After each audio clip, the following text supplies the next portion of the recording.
네, 안녕하십니까. 전북특별자치도 정읍시 고창군 국회의원 윤준배입니다. 상임위는 농해수위에서 의정활동을 하고 있습니다. 오늘 현안과 관련된 내용 간단히 말씀드리고 또 기자회견을 하시겠다는 분을 소개를 좀 드리려고 합니다. 아시는 것처럼 현재 가장 중요한 우리나라의 현안 중 두 개를 뽑으라 하면 지금 전국적으로 번지고 있는 산불을 조기 진화하는 문제, 또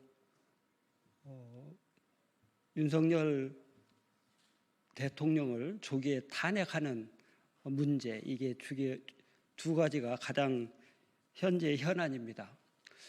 오늘 보도에 따르면 산불로 인해서 희생당하신 분들이 28분이 고인이 되셨고 또 37분이 중경상을 입으셨습니다. 또 많은 이재민이 발생해서 현장에서 많은 어려움을 겪고 계십니다. 조기에 진화해서 일상생활로 이렇게 복귀할 수 있도록 모든 행정력을 총집결해야 된다고 생각하고 있고요. 저희 농해수의 위원들도 그런 내용들이 조기에 실현될 수 있도록 최선을 다하고 있다, 이렇게 말씀을 드립니다. 또 하나의 현안 과제는 국민들이 지금도 어렵지만 특히 12.3 내란으로 인해서 발생한 여러 가지 전국 혼란 때문에 많은 어려움을 겪고 계십니다. 특히 국민들 모두가 이게 정상적인 나라인가, 또 국민의 삶이 얼마까지 어려워져야 현재의 책무인 윤석열 대통령에 대한 탄핵 심판 결정을 내릴 것인가, 여기에 대한 관심도 많고 요구도 많이 있습니다. 국민 각자가 가장 관심 있게 보고 있는 현안 중에 하나가 윤석열 대통령의 탄핵 심판 결정, 또 탄핵을 통한 파면 선고가 조기에 이루어지기를 바라고 있다, 이렇게 생각합니다. 오늘 그런 측면에서 국민들의 다양한 목소리가 있지만 그중에 청소년으로서 가지고 있는 생각을 국민들께 또 언론인 여러분께 전달해 드리고 싶다는 제안이 있어서 이 자리를 빌어서 소개를 해드리고자 합니다. 오늘 기자회견을 하시고자 하는 분은 전주에 있습니다. 전북 전주고 1학년인 양용준 학생입니다. 기자회견문 낭독이 있겠습니다. 네, 전주고등학교 1학년 양용준입니다. 지금부터 기자회견을 시작하도록 하겠습니다.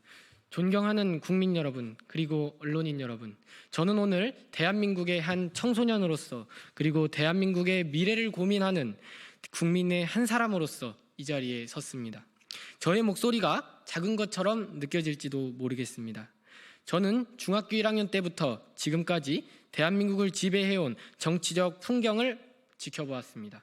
그때부터 저는 질문을 던졌습니다. 왜 대한민국은 정치적으로 혼란스러운가? 왜 경제는 날마다 후퇴하고 국민들은 점점 더 절망해 가는가? 이 모든 것은 윤석열 정부가 출범하면서부터 더욱 선명해졌습니다. 이 정부가 시작되면서부터 우리는 모든 분야에서 엄청난 피해를 보았고 국가적 손실이 일어났습니다. 그리고 무엇보다 대한민국의 위상은 전 세계적으로 더욱 추락했습니다. 국민은 고통받고 있습니다. 윤석열 대통령이 취임한 이후 대한민국의 국민들은 그 어느 때보다 큰 고통을 겪었습니다. 저는 그 고통을 중학교 1학년 때부터 현재까지 눈앞에서 지켜보았습니다. 물가는 치솟고 서민들은 고통을 느끼고 있습니다. 물가는 그저 오르는 것이 아니라 국민들이 체감하는 물가 상승률은 이미 감당할 수 없는 수준에 다다랐습니다. 제가 기억하는 바로 윤석열 정부가 출범한 뒤 부모님은 매일같이 물가 상승으로 고통을 호소하셨습니다. 마트에서 장을 볼 때마다 점점 지갑을 열기 어려워졌고 일상생활에서 경제적인 압박을 느끼는 것은 이제 모든 가정의 현실이 되었습니다. 저의 친구들, 저와 같은 또래의 학생들은 부모님의 고통을 보며 자신의 미래를 그리기가 더욱 어려워졌습니다. 청년들은 일자리를 찾지 못했고 희망을 잃어가고 있습니다. 저는 고등학생이 되면서 친구들과 함께 진로를 고민하게 되었습니다. 그러나 어느 누구도 확신할 수 없었습니다. 청년들이 꿈을 꾸는 것조차 이제 더 이상 당연한 일이 아니게 되었습니다. 청년 실업률은 해마다 증가했고 비정규직의 숫자는 날로 늘어나고 있습니다. 저 또한 미래에 대한 불안을 느끼며 내가 살아갈 이 나라가 얼마나 더 나아질 수 있을지 의문을 품고 있습니다. 윤석열 정부가 출범하면서 대한민국은 단순히 경제적 위기를 넘어서 국가적으로 큰 손실을 입었습니다. 우리가 국제적으로 인정받던 국가로서의 위상은 급격히 하락했습니다. 한일 관계에서 윤석열 정부는 일본에게 굴욕적인 모습을 보였습니다. 과거사 문제를 해결하기 위한 진지한 노력은 보이지 않았고 대한민국의 자존심은 매번 짓밟혔습니다. 또한 한미동맹은 중요하지만 우리나라의 독립적인 외교정책을 세우는 것이 우선시되어야 했습니다. 그러나 윤석열 정부는 미국의 입장에만 맞추는 외교를 하며 대한민국의 외교적 독립성을 포기한 모습을 보였습니다. 국제적으로 대한민국의 경제적 신뢰도는 더욱 추락했습니다. 윤석열 정부는 대내외적으로 국제사회에서 리더십을 발휘하기보다는 오히려 경제적 혼란과 외교적 고립을 자초했습니다.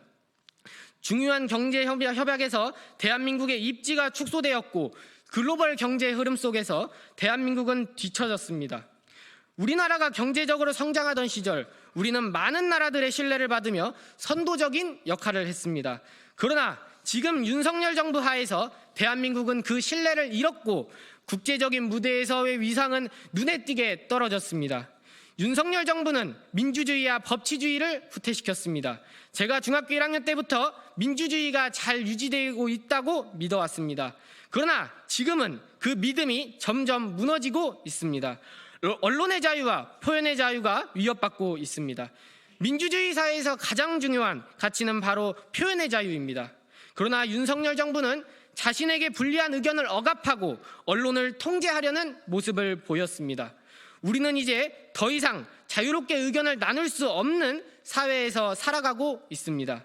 국민의 목소리는 외면당하고 있습니다. 국민이 주인인 나라에서 정부는 국민의 목소리를 경청해야 합니다. 그러나 윤석열 정부는 국민의 목소리를 무시하고 오히려 권력을 지키기 위해 국민의 민주적 권리를 제한하고 있습니다. 이 정부가 출범한 이후로 국민들은 점점 더 정치에 대한 희망을 잃어가고 있습니다. 저는 더 이상 이대로는 안 된다고 생각합니다. 윤석열 대통령은 대한민국을 이끌 자격이 없습니다. 경제는 무너졌고 외교는 실패했으며 민주주의는 후퇴하고 있습니다. 저는 청소년으로서 국민으로서 그리고 미래 세대의 일원으로서 이제 더 이상 지체할 수 없다고 강하게 느낍니다. 윤석열 대통령은 대한민국을 이끌어갈 자격이 없습니다.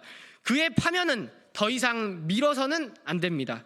대한민국의 미래를 위해 민주주의를 위해 우리는 윤석열 대통령의 파면을 촉구합니다. 저는 더 이상 정치인들이나 권력자들에게만 맡겨놓을 수는 없습니다.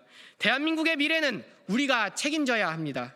윤석열 대통령의 파면이 늦어지면 그만큼 우리는 고통받을 것이며 우리의 국가적 위상은 계속해서 추락할 것입니다. 우리는 더 이상 기다릴 수 없습니다. 윤석열 대통령의 파면은 대한민국의 미래를 지키는 첫걸음이 될 것입니다. 감사합니다. 네, 이상으로 기자회견을 마치겠습니다. 감사합니다.